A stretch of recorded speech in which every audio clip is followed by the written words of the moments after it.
사도들이 교회와 의사소통을 할 때 제일 많이 썼던 방식이 이 편지일 수밖에 없었습니다. 당시에 다른 방법이 없어요. 전언하는 것도 한계가 있잖아요. 그렇기 때문에 문서로 글로 쓰는데 과거에 파피루스 또는 이런 양피지, 양의 가죽이에요. 그것을 얇게 만들어서 종이로 써요. 그러니까 많은 부분을 쓸 수가 없죠. 그걸 두루마기로 감은다 하더라도 한계가 있잖아요. 그렇기 때문에 옮겨서 다니는 것도 불편하잖아요. 많은 이제 내용을 담을 수 없지만 그러나 꼭 필요한 것들은 이제 이 종이에 쓰기 시작합니다. 그래서 이제 오늘 요한 사도가 사도 바울이 그랬던 것처럼요, 본인도 이 글을 쓰면서요, 내가 너희들을 직접 가서 대면하여 말하고 싶다 그래요. 그러니까 당시에 유일하게 남은 사도가 요한 한 사람입니다. 다 순교를 당했어요. 그러면 이제 마지막 사도인 요한이 특히 에베소 교회를 중심으로 해서 아시아 지역과 그리고 흩어져 있는 교회들을 관장을 하는데 그 중심이 주로 에베소 주입니다. 오늘날에 이제 그 에페소가 이제 터키에 가면 있어요. 근데 이제 이 에베소 교회는 우리가 요한계시록의 2장에 보면 첫사랑을 잃어버린 교회가 되잖아요. 근데 이 사도 요한이 가장 강조했던 것이 바로 사랑이었어요. 그래서 형제 사랑과 예수님 사랑이 아주 강조했어요. 그래서 요한은요, 성격이 굉장히 급한 사람입니다. 그래서 별명이 우리의 아들이야. 성격이 이만저만 급한 게 아니에요. 그래서 이 우리의 아들인 이 요한이 말이죠, 예수님이 사명을 맡기신 이후에 사람이 바뀌기 시작합니다. 예수님의 모친을 이제 가정에 모셔서 섬기는 일부터 시작했어요. 그의 인품이요, 아름답게 다듬어지는데 사랑의 사도로 바뀌어요. 그래서 그가 가장 강조했던 것도 사랑이고요. 우리가 요한복음 이 13장 이 42절 말씀에 43절에 주님의 새 계명이 나와요. 그 부분도 굉장히 강조하고요. 그래서 요한 1, 2, 3서에도 이 사랑이 강조가 돼요. 그런데 요한이 사역을 했던 에베소 교회가 오히려 첫사랑이 없어서 주님으로부터 책망을 받고 회개치 아니하면 내가 촛대로 옮기겠다, 이럴 정도까지 지적을 당했다는 것은 정말 아이러니한 사건이에요. 어떻게 그럴 수가 있을까? 다른 교회는 몰라도 에베소 교회는 어떤 교회보다도 예수님에 대한 사랑이 충만하고 성도에 대한 사랑이 충만한 교회가 되어야 마땅한 교회인데도 그것이 안 됐다는 것이, 안 된 것이 신기한 거예요. 그게 안 된 것이 기적이에요. 그렇잖아요. 오히려. 그런데도 에베소 교회는 끝까지 성공하지 못한 거죠. 자, 오늘 이 요한일서에서 어떤 자매, 어떤 교회의 리더인 여자 성도, 가정교회를 하고 있는 그 성도에게 부탁을 했잖아요. 그러면서 첫 번째 부탁이 뭐였습니까? 사랑의 계명이었어요. 아무리 교회에서 일을 잘해도 뭐가 있어야 된다? 사랑이 있어야 한다. 이게 사랑이 없으면 아무것도 아니요. 그걸 항상 기억해야 돼요. 고린도서 13장 사랑장에 나와 있잖아요. 어떤 일을 해도 아무리 네가 산을 옮길 만한 믿음이 있고 하늘의 비밀을 알고 방언을 하고 천사의 말을 하고 네 자신을 헌신하고 구제를 하고 열심히 봉사하고 충성해도 사랑이 없으면 아무것도 아니야. 근데 그걸 그대로 적용한 거예요. 그러면서 이제 사도 요한이 이 자매에게 네가 참 잘하고 네 자녀들도 아주 교육을 잘 시키고 아주 교회가 너희 거기에 이제 오늘날처럼 이런 교회가 아니고요, 건물 중심이 아니고 사람 중심인 교회 있잖아요. 그러니까 이 교회 안에서 아주 하나님의 말씀으로 양육이 잘 되고 교육이 잘 되고 신앙이 반듯하고 말이죠. 우상 숭배하지 않고 오직 말씀으로만 순종한다니 정말 잘했다. 그런데 사랑이 최고다. 사랑. 너무 그냥 무섭게도 하지 말고, 그리고 성도들에게 가장 강조할 점이 무엇인가? 제1 강조점, 사랑. 요거 잊지 마라. 두 번째가 뭐였습니까? 두 번째는 이단을 조심해라. 당시에 아주 이 교회 가운데 퍼져 있었던 유행하는 이단이 바로 영지주의였어요. 영지주의를 조심해라. 육체로 오신 예수를 부인하는 자들이다. 예수님의 참 인간이시오 참 하나님이심을 부인하는 자들, 이들에 의해서 오히려 교회에 큰 회방거리가 일어나고, 그렇게 함으로써 이런 이단들이 창궐하는데 너희는 오직 복음 안에만 머물러 있어야 한다. 그래서 이단에 대한 경계령이었어요. 이 두 가지가 핵심 포인트입니다. 그리고 이제 오늘 이제 마지막 인사로서 이제 짧은 서신을 하면서 짧게 하는 이유가 나왔어요. 딱 한 장이잖아요. 예, 가장 짧아요. 유다서보다 더 짧습니다. 유다서도 딱 한 장인데 더 짧아요. 그러면서 그 이유가 나오죠. 종이나 먹으로 쓰기를 원하지 아니하고, 그 말은 내가 더 이상 긴 말하지 않겠다. 두 가지만 딱 지적하고, 내가 너희에게 가서 대면하여 말하려 하니 내가 직접 너희들에게 가겠다. 그러니까 연세가 많은 요한이요, 90세 이상 100세 이렇게 오래된 연세가 많은 분이 지역을 순례하는 것이 쉽지가 않습니다. 웬만하면 돌 수가 없어요. 그럼에도 불구하고 직접 가겠다는 거예요. 어느 특정 교회를 가리키고 있어요. 당시에 교통수단이 뭐 있어요? 걸어서 가든지 또는 말을 타든지 나귀를 타든지 이제 짐승을 타서 가든지, 또 아주 원거리 같은 경우는 배를 타고 가야 되고 육로로 못 가는 경우는 그래야 되는데, 아시아 지역을 도는 것도 얼마나 힘이 되겠어요. 그런데 내가 직접 가겠다 그래요. 자, 사도 바울이 고린도 교회에 편지를 보내면서 내가 직접 너희들에게 가서 만나고 싶고 대면해서 이야기하고 싶다 할 것과 똑같은 거예요. 요한도 직접 가고 싶은 거예요. 그러니까 이 사랑하는 교회가 특히 이 어떤 헌신적인 여자 성도 중심으로 사역을 잘하고 있는 에베소에서 이 관할하고 있는 어떤 특정 교회가 있는데, 그 교회에 직접 방문을 해서 이제 지도를 하겠다라고 보임으로써요, 이 요한과 이 교회의 관계가 얼마나 가까운 관계냐 하는 걸 볼 수가 있어요. 근데 이 교회 지도자, 리더의 이름이 나오지가 않습니다. 특정 이름이 나오잖아요. 그러니까 사람들은 이걸 해석할 때 교회 자체가 여성 명사니까 혹시 교회를 비유적으로 말씀한 게 아니냐 하기에는요, 전체 본문에 있어서 계속 특정인을 지적하고 있어요. 그걸로 봤을 때는 분명히 교회 리더자 가운데 어떤 특별한 여성이 있다. 그런데 헌신적인 이 여성이 교회 지도자로서 역할을 하는데 너무 교회 관리를 잘해왔는데 부족한 것을 채워주기 위한 목적이었어요. 그래서 오늘 12절 말씀에 이제는 내가 가서 너희들 직접 만나서 이야기를 하겠다. 이는 너희 기쁨을 충만하게 하려 함이라. 이건 뭐예요? 요한과 이 교회의 관계가 아주 잘 돼 있는 거죠. 당시에 유일하게 남아있는 사도 요한이에요. 모든 사도가 다 순교를 당했어요. 그리고 20-30년이 흘러간 거예요. AD 67년으로 추정되는 네로의 그런 이 처형에 의해서요, 베드로부터 시작해서 바울까지 다 목배임을 당하고 다 순교를 하고 마는 거예요. 특히 베드로 같은 경우는 십자가에서 거꾸로 매달려 못 박혀 죽였잖아요. 자, 이러면서 사도들은 전 세계로 흩어져서 복음을 전파하다가 다 죽고 맙니다.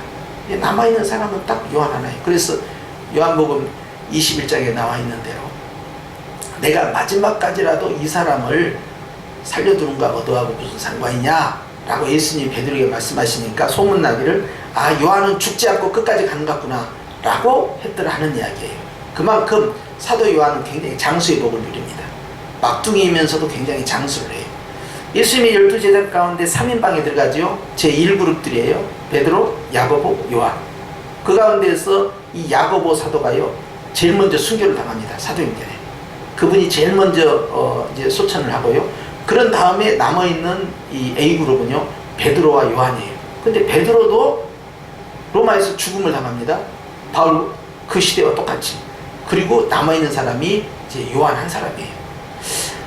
요한이 가지고 있는 존재감이 얼마나 큽니까? 근데 이 요한이 직접 이 교회를 가겠다고 해요. 그럼 너희의 기쁨이 얼마나 충만하겠느냐라고 말씀하고 있어요. 직접 만나겠다는 것이죠. 우리는 오늘날에 있어서야 이제는 통신이 발달되고 문화가 발달되고 교통이 발달돼서 아무 때나 전화하고 카톡도 하고 말이죠. 또는 우리가 이 얼굴을 또 화상 전화로 할 수도 있고요. 또 실제 만나는 것도 어렵지 않고요. 금방 뭐 비행기만 타면 어디든 다 가잖아요. 이렇게 교통수단이 발달되어 있어요. 옛날 선교지에 가는 분들 가면 정말 언제나 다시 만날까 하면서 그 선교사 파송식 할 때 정말 불쌍한 마음도 막 들고 안쓰러운 마음이 있잖아요. 지금은 헤어질 때 어떻게 하면 가면 바로 카톡해요. 그래버려요. 그러면 카톡 딱 누르면요, 아니 얼굴을 쳐다보면서 얘기한다니까요. 예? 와이파이가 없어? 와이파이 그러면 나오게끔 딱 설치하면 되는 거예요. 또 예? 아주 뭐 요즘은 얼마나 좋은지 몰라요. 외로울 것도 없어요. 그 전에는 뭐가 나왔냐면 070 전화기가 있었어요. 070 전화기만 갖고 어디든 가요. 세계 어디든. 그러면 070끼리는 무료거든. 그걸로 전화하는 거예요. 근데 요즘은 070도 안 쓴다고 이제는. 예? 핸드폰만 들고 가는 거예요 그냥. 그러면 거기에 정보 다 들어있죠. 그거 갖고 화상전화 다 하는 것이죠. 뭐 외롭고 심심할 틈이 없는 거예요. 문명이 너무 발달됐어요. 인터넷이 너무 발달됐어요. 교육도 다 발달됐어요. 그리고 한류 바람이 아주 강하게 타고 있어요. 온라인에 있어서는 부족할 것이 없어요. 예? 이제는 나와 하나님과의 영성 문제, 그것만 잘 관리하면 되겠죠. 그렇게 좋은 세상에 삽니다. 그런데 오늘 요한의 시대를 보면 그런 시대는요, 사도가 한번 방문한다는 것은 이만저만 큰 영광이 아닐 수가 없어요. 나이 드신 사도가 오겠다. 너무 좋은 거죠. 우리는 그렇습니다. 우리가 신년 예배를 드리는데요, 예배를 드릴 때마다 우리가 의식적으로 집어넣어야 할 게 있어요. 그게 뭐냐면 우리가 예배 보러 간다. 그것을 잊어버려야 돼요. 나는 예배를 드리러 간다. 예배를 보려면 차라리 나 하나님 보러 간다 그렇게 해야 돼요. 예. 그래서 우리가 의식적으로요, 예배는 내가 주님과 만나는 것이다. 예배를 통해서 내가 주님을 보는 것이다. 이렇게 적극적 표현을 할 필요가 있어요. 그러니까 예배가 얼마나 소중합니까? 무슨 일을 하든지 예배를 시작해요. 1년의 첫날도 예배를 시작하죠. 한 달의 첫날도 예배를 시작하죠. 또 일주일의 첫날도 예배를 시작해요. 주일날. 하루의 첫날도 예배를 시작해요. 새벽 예배. 모든 것이 예배를 시작하는 거예요. 무슨 행사를 하려면 예배를 시작을 해요. 왜 예배를 앞세울까요? 바로 예배가 주님의 임재를 나타내기 때문에 그러합니다. 할렐루야. 그래서 우리가 드려지는 이 예배를 통하여서 주님을 기쁘시게 하고 주님이 우리와 함께하는 임만의 축복을 누린 거죠. 그러니 요한이 직접 교회를 방문해서 이제 방문한다, 이렇게 신방한다 한 뜻인데, 이게 이제 바카드라고 합니다. 이 바카드라는 것은요, 하나님이 사람에게 찾아오신다 하는 뜻이에요. 그런데 하나님께서 이제 상수리 나무에 앉아 있었던 아브라함에게 찾아갑니다. 그때 주님이 아브라함을 신방하셨다 라고 말씀을 해요. 이 신방이라는 것은 주님을 맞아들이는 거예요. 오늘날도 이제 신방을 할 때는 어떻게 합니까? 목사님 초청을 한다. 목사님이 신방을 한다. 그때는 목사님을 맞이한 것이 아니라 누구를 맞이해요? 예수님을 맞이해요. 그러니까 어떤 분은 목사님을 가면 방석을 2개를 준비해요. 그래서 제일 좋은 방석 하나, 또 다른 방석 하나. 그래서 목사님, 이건 예수님이 앉으셔야 방석이니까 앉지 마시고요. 이쪽 목사님이 앉으십시오. 실제 그런 분도 있어요. 나는 그것도 아주 예쁜 믿음이라고 봐요. 얼마나 그 믿음이 예뻐요. 예. 그런 마음으로. 그러니까 목사님을 보셨어요? 예수님을 보셨어요? 예수님을 지금 보신 거예요. 그러니까 주의 종은 항상 그거예요. 주의 종은요, 신방을 할 때 요즘 바쁘다고 막 하루에 막 10군데, 20군데 막 신방하고, 막 구역 식구들 한꺼번에 모아놓고 막 신방하고, 막 그렇게 하면 안 돼. 예. 이걸 늘려야 돼. 집중력을 가져야 돼요. 그렇게 건성건성하면 안 돼요. 건성건성하면 안 돼. 그냥 한 바퀴 도는 게 중요한 게 아니에요. 예. 주님께서 주시는 그 축복을 가지고 목사님이 갈 때는 반드시 예수님을 보시고 가는 거야. 그러니까 그 가정에 그 축복을 집중해야 돼. 그런데 우리 식구들 보면, 우리 성현교회 말고 성도들 보면은 옆에 있는 사람들까지 한꺼번에 불러가지고 신방, 연합신방한다. 연합신방하면 안 돼요. 축복을 나눌 필요가 없는 거예요. 그것은 이제 구역별로 모인다, 교구별로 모인다, 집단으로 모인다 하는 것은 별건이에요. 근데 개인 신방을 할 때는요, 될 수 있으면 가족만 딱 제한을 시켜야 돼요. 그리고 신방대원만 딱 가는 거예요. 그렇게 가지고 예수님을 모신다. 그래서 주님 모시고 예배드리고 하나님께서 주시는 그 말씀과 찬양을 통해서 자기 가정의 그 축복으로 내가 삼는 거예요. 그런데 초대교회에서부터 사도들이 한번 신방한다? 이건 대단한 일이거든요. 경험이거든요. 그래서 이제 오늘날 한국교회에서도요, 이제 가정을 신방하는 의미가 그렇게 있어요. 무슨 가정조사하러 가는 것이 아닙니다. 어떻게 사는가 보러 가는 것이 아니에요. 다 모여 이것이 전부 다 예수님의 이름으로 예수님과 함께 그 가정을 방문하는 것이고, 그 가정에 줘야 할 영적 비밀이 있어요. 그것을 딱 찍는 거예요. 그러니까 신방대원을 왜 최소화시키겠냐 하는 이야기예요. 이 축복의 집중력 때문에 그런 거예요. 그런데 이제 어떤 가정을 제가 부목사 때 가니까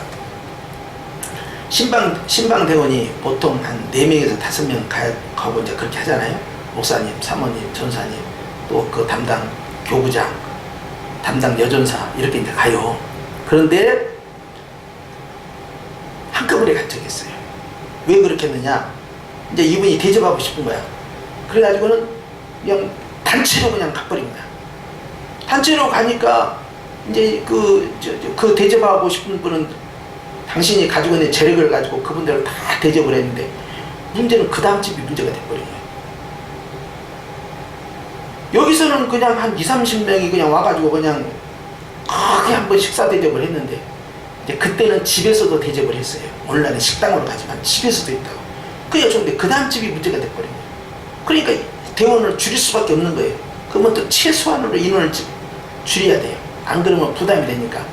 그런데 보니까 식사를 대접할 만큼 형편도 안 된다. 그리고 목사님은 계속 신방을 이어가야 된다. 그러면 물 한 그릇만 가져오시오. 그런 거예요. 물 한 그릇 대접하는 자도 그 상을 잃지 않는다 했으니 물 하나만 딱 갖다 놓고 기도 딱 해주고 축복 딱 해주고 물 한 잔만 마시고 딱 하는 거죠. 그 다음 쪽으로 가는 거예요. 그 형편에 따라 움직이는 거죠. 그런데 신방을 받는 자나 신방을 하는 자가 알아야 할 게 있습니다. 그 뭐냐? 예수님이 하시는 거예요. 좀 이게. 그 개념을 딱 알고 계셔야 돼요. 그래서 우리가 하나님 앞에서 이런 이 신방이라는 이 방문이라는 이런 축복을 들어갈 때는 항상 예배도 마찬가지지만 주님을 만났다. 주님과 함께한다. 그것을 잊어서는 안 된다. 그걸 말씀을 드리고요.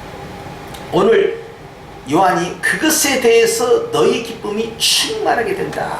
그것은요 사랑의 관계이기 때문에 충만하고요. 그 다음에 큰 대종이 오시잖아요. 큰 종이 온단 말이에요. 유일한 종이죠. 유일한 종이 직접 자기 교회를 방문해요. 그 수많은 교회들 가운데서 직접 오신다는 거예요. 이거 얼마나 이게 마지막 생애의 마지막 방문일 수도 있거든요. 그런데 그 종이 오신다는 거예요. 하나님을 모시는 것처럼 모시잖아요. 얼마나 기쁨이 넘치겠어요. 그런데 사도 요한이 가갖고요 그냥 막 명연설을 하고 그냥 막 명설교를 하고 그냥 계시를 받아갖고 그냥 팍팍팍 주고 그럴 것 같잖아요. 안 그랬다는 거예요. 그분이 실제 예배에서 사역할 때는 딱 한 말씀만 했다고 알려져 있어요. 얘들아 서로 사랑해라. 그것이 끝이야. 그러면 휠체어처럼 말이에요. 의자로 모시고 와. 의자를 그리고 의자 채 들고 나갔다는 거예요. 그러니까 그만큼 몸에 거동이 어려운데 딱 한 말씀만 하시고 간다. 그러면 받아들이는 성도들은 야 마지막 사도의 마지막 첫 말씀을 계시 음성으로 받는다고. 야 성령이 나신 말씀이야. 아니 그도 그럴 것이 누구냐고. 사도라니까. 누구냐고. 예수님의 가장 사랑받는 제자라니까. 유일한 제자예요 사실. 나사로를 제외하거든요. 이 무덤에서 죽었다 부활한 나사로 제외하거든요. 사도 가운데에서 예수님의 품에 안겨서 예수님이 사랑하시는 제자가 누구냐? 요한 한 명이에요. 다른 사람한테 그런 칭호를 붙인 적이 없어요. 그런데 그런 지금 사도가 성령에 충만한 사도가 마지막으로 던지는 메시지 대단한 것이 나올 줄 알았지. 그런데 여전히 요한복음 13장 43절 얘들아 서로 사랑해야 한다. 그 말씀은 그러면 너희들이 주님을 사랑해라 그것도 아니야. 니들끼리 사랑해라 그것만 같다는 거야. 왜 예수님께서 새 계명을 하나님에 대한 사랑이 첫 번째고 둘째가 이웃사랑이었거늘 왜 예수님께서는 유일한 계명으로 니들끼리 사랑하라만 주시고 가셨을까? 하나님 사랑을 빼버리고 왜 사도 요한은 가는 곳마다 너희가 서로 사랑해야 된다. 이것이 처음부터 받은 계명 이것만 강조하고 끝냈을까? 한번 생각해 봐야 돼요. 왜 그랬을까요? 왜 하나님 사랑보다 형제 사랑을 교인들 간의 사랑을 더 강조했을까요? 사람들은요 당시 초대교회 상황은요 하나님 사랑은요 기본적으로 다 형성된 교회들이었습니다. 근데 문제는 고린도 교회부터 시작해서요 사람이 모이다 보니까 또 유대인과 이방인 가운데서도 각국 나라 출신들이 틀려요. 다문화 교회가 난 말이에요. 그러니까 여러 인종들이 모이잖아요. 반드시 의견 충돌이 납니다. 생각의 차이가 있고요 자기 신념의 차이가 있어요. 자기 하던 스타일이 있어요. 달라요. 장로교인, 수목원교인, 침례교인, 감리교인, 시골 출신, 전라도 출신, 경상도 출신, 도시 출신 다 틀립니다. 이북 출신 틀려요. 또 어느 목사님 밑에서 훈련을 받았느냐? 다양한 목사들. 어떤 목사님은 그냥 얌전한 목사님한테 어렸을 때 훈련받았어. 어떤 사람은 그냥 완전히 그냥 분강사한테 훈련받았어. 어떤 사람은 막 선교사님한테 훈련받았어. 어떤 사람은 그냥 신학교 교수님한테만 훈련받았어. 가지각색이 보이는 거야. 그래, 이 모든 사람이 다 뭉쳐서 비빔밥으로 만들어가지고 맛있게 먹어야 되는데 이걸 어떻게 하느냐? 비벼지는 것이 쉽지가 않아요. 섞어지면 맛있는데 섞어지는 것이 쉽지가 않다 이 말이에요. 왜? 따로따로. 그런데 여러분, 우리가 전주 비빔밥 먹을 때 호세리 따로 놔두고 시금치 따로 놔두고 콩나물 따로 놔두고 또 다른 나물 따로 놔두고 따로 놔둬서 그거 하나씩 먹을 때 맛이 있어요 없어요? 나는 진짜 맛있는 거 생각지 못해요. 그런데 이걸 섞기 시작해보세요. 섞고 거기에 기름 들어가고 고기 들어가고 계란 들어가고 그래서 여러 종류의 야채를 비비기 시작해봐요. 그러면 어느 것을 먹어도요 전부 다 맛있습니다. 옆에 있는 사람이 있기 때문에 내가 더 좋아진 거야. 옆에 있는 나물과 나라는 존재가 섞어지니까 더 시너지 효과가 나는 거예요. 그러니까 서로 다르다는 것이요 불편한 것이 아니라 오히려 합력하여 선을 이루는 거예요. 네, 이번 주에 말씀 가득 다 뽑았습니다. 제 마지막에 딱 뽑았더니 모든 것이 합력하여 선을 이루는 야, 이 금년은 이렇게 나올까? 그러니까 모든 것이 하나하나를 놓으면은 옳으니 그르니 잘했니 못했니 이렇게 다 나눠진다면, 그런데 섞어져 버리는데요 결국은 아주 예쁘게 결과가 만들어져 본다는 거예요. 우리는 그렇습니다. 당시에 이 아시아 교회 같은 경우는요 에베소를 중심으로 한 그 주변 국가는요 전부 다문화 다종교고요. 그리고 그런 사회 구조 속에서 예수님을 믿고 교회 안에 들어왔잖아요. 그러니까 자기 스타일이 있어요. 자기가 전에 믿었던 종교 스타일도 있고요, 지방 스타일, 또 자기 국가 스타일, 민족 스타일이 다 틀려요. 그 자존감도 다 틀리고요. 그런데 예수님 안에서 이 사람들이 비벼지기 시작하는 거예요. 이게 굉장히 중요한 거죠. 하나님을 믿는 것은 오히려 쉬워, 성령 하나님 때문에. 그런데 서로 성격이 섞어지고 생각이 섞여지고 신념이 섞여지고 민족과 방언, 그 다음에 자라나온 배경들, 개인의 성품들, 가정의 문화, 풍토들, 이런 것들이 섞어지는 것이 쉽지 않은데요 섞어지는 순간에 진정한 교회 공동체가 만들어진다 이 말이에요. 앞으로 마찬가지예요. 이제 이쪽에 재개발돼서 들어오는 교회 사람들도 있을 것이고요, 또 이사 오는 사람들 가운데서 또 지난주에 또 오신 분도 있잖아요. 이런 식으로 해서 사람들이 계속 들어오는데 큰 교회에서 오신 분들, 작은 교회에서 오신 분들, 또 도시에서 오신 분들, 시골에서 지방에서 오신 분들, 또 아주 그냥 엑셀런트한 그런 목사님 교회에서 아주 디테일하게 훈련받은 사람들, 아니면 그냥 사랑으로 편안하게 신앙생활 분들, 제자 훈련 받은 분들, 어떤 선교 훈련 받은 분들, 어떤 특별한 기도 훈련을 받은 분들, 어떤 교회에서는 아주 말씀으로만 훈련받은, 전부 다릅니다. 자기들마다 취향이 있어요. 자기만의 스타일이 있어요. 목사님 설교를 들어오면 벌써 이것은 나하고 맞다 안 맞다 다 판단합니다. 자기 취향이 있다니까요. 100이면 100, 음식 다 똑같이 먹지 않습니다. 그냥 앞에 가는 리더가 중국집 들어가고 나 짜장 그러면 할 수 없이 다 짜장 시키는 것이지, 짜장 좋아서 짜장 시킨 거 아니다 이 말이에요. 다 틀려요. 아예 중식 자체를 싫어하는 사람도 있어요. 자, 이게 교회입니다.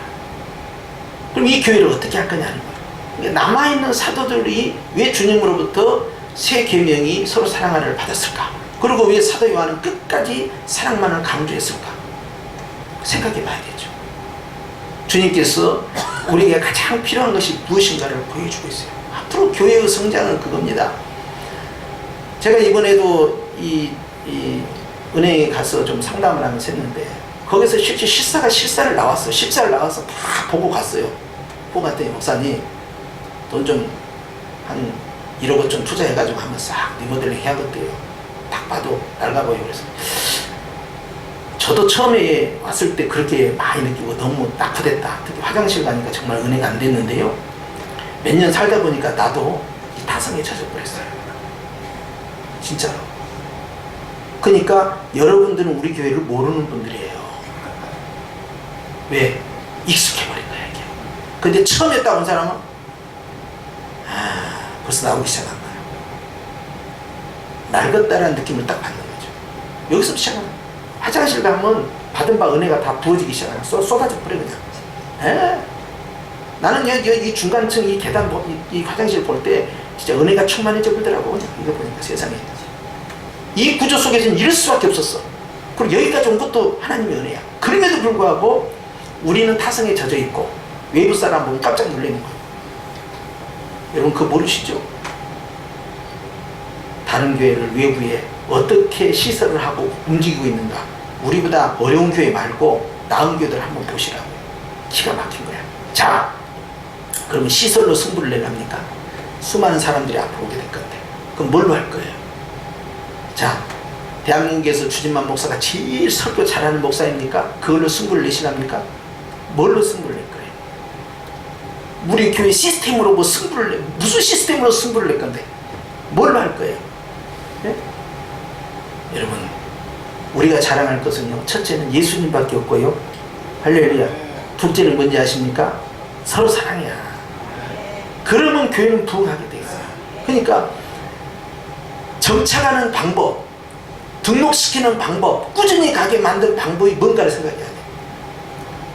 우리끼리 사랑이 아닙니다. 새 가족이 들어왔을 때 언제든지 사랑의 품 안으로 들어올 수 있는 사랑을 말하는 거예요.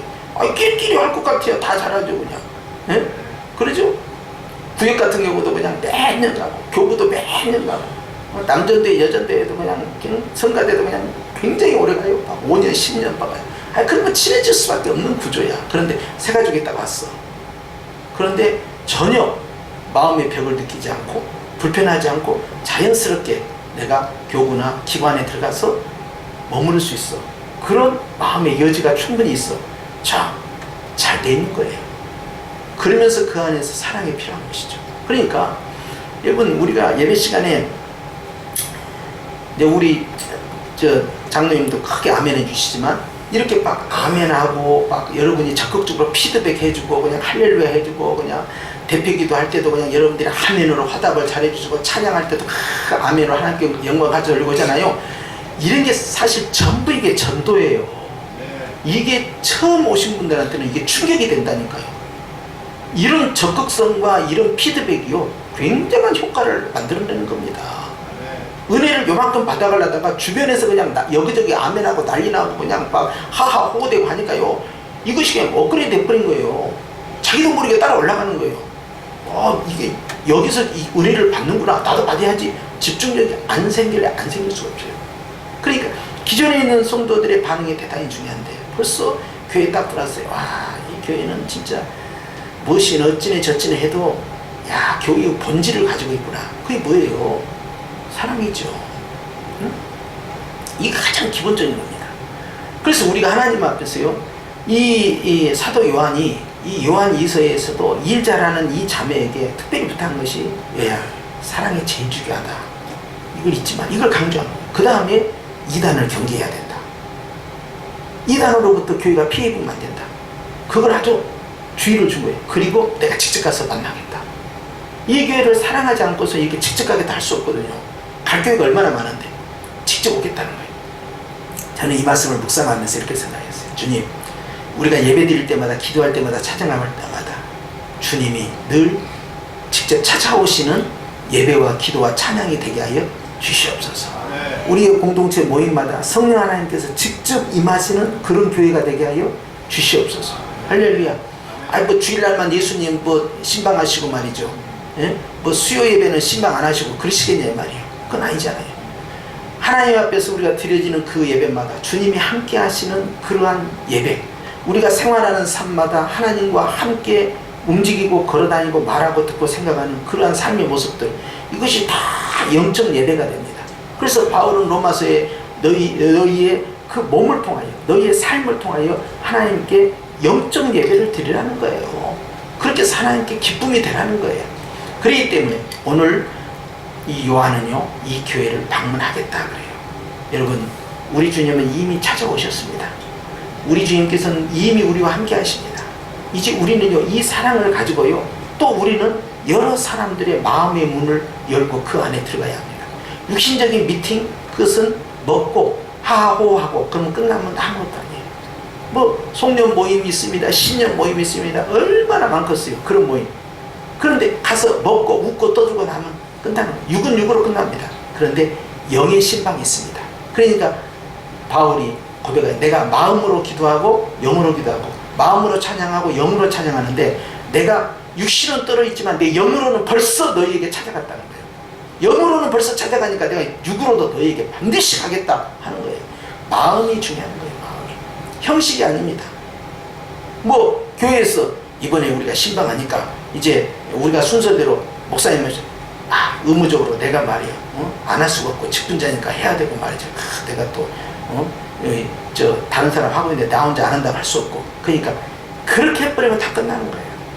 그건 아니한만 못하게 된다 이 말이에요. 정말 내가 주님을 모시는 마음으로, 내가 주님을 만나겠다는 마음으로 그렇게 하고 신방도 시작되는 것이고 예배도 시작되는 거예요. 할렐루야. 그렇기 때문에 항상 그걸 기억하셔야 돼요. 주님께서 우리와 함께 하시기를 원하신다. 오늘 일단 인사한 분은 사도 요한이지만 하나님의 말씀으로 우리가 대비해 봤을 때 주님이 우리에게 늘 찾아오는 것이 우리에게 기쁨이 되는 것이죠. 어디서 이걸 성취할까요? 예배입니다. 예배. 예배 안에 기도가 있고 찬양이 있고 말씀이 있고 은혜가 있는 거예요. 할렐루야. 그래서 오늘도 우리는 이와 같은 마음으로 주님을 환영하고 맞이하는 거예요. 이제 주님께서 1년 12달 우리 예배마다 주님께서 함께 하시는, 찾아오시는 그런 역사가 있어요. 그러니까 구약의 제사들도 막 아브라함부터 시작해서 제사를 드린 다음에 주님이 오셔야 돼요. 그 제사 가운데. 그러니까 주님이 오시지 않으니까 막 불안한 거야. 불안해. 밤이 되도록 주님께서 오시지 않아요. 독수리가 와서 이 재물을 가져가려니까 막 쫓아내. 그럴 때 깜깜한 밤중에, 왜 3시에 제사를 드리겠어요? 어두우면 제사가 안 되기 때문에 그런 거예요. 그런데 아브라함이 제사할 때는 깜깜한 밤이 된 거야. 이미 해가 져가지고. 그럴 때 하늘로부터 주님께서 불로써 재물 가운데 임하시는 거예요. 이게 제사는 반드시 불로써 주님이 응답하셨는데요. 주님께서 불로써 역사하셔서 그 제사를 받으실 때 그 제사가 효력을 발생하는 거예요. 마찬가지예요. 우리가 1년 12달 이제 1월 1일부터 시작해서 마지막 날까지 예배를 드릴 때 그 예배 가운데 성령 하나님께서 임하시면 그것이 우리가 성공입니다. 할렐루야. 그래서 매수 예배 때마다 성령 하나님께서 임하시고 주님께서 나와 함께 하시고 내가 주님의 말씀을 통하여 주의 음성을 듣고 주님께서 함께 하시는 그런 동참의 기쁨을 누리시기를 예수님의 이름으로 축원합니다. 기도하십시다.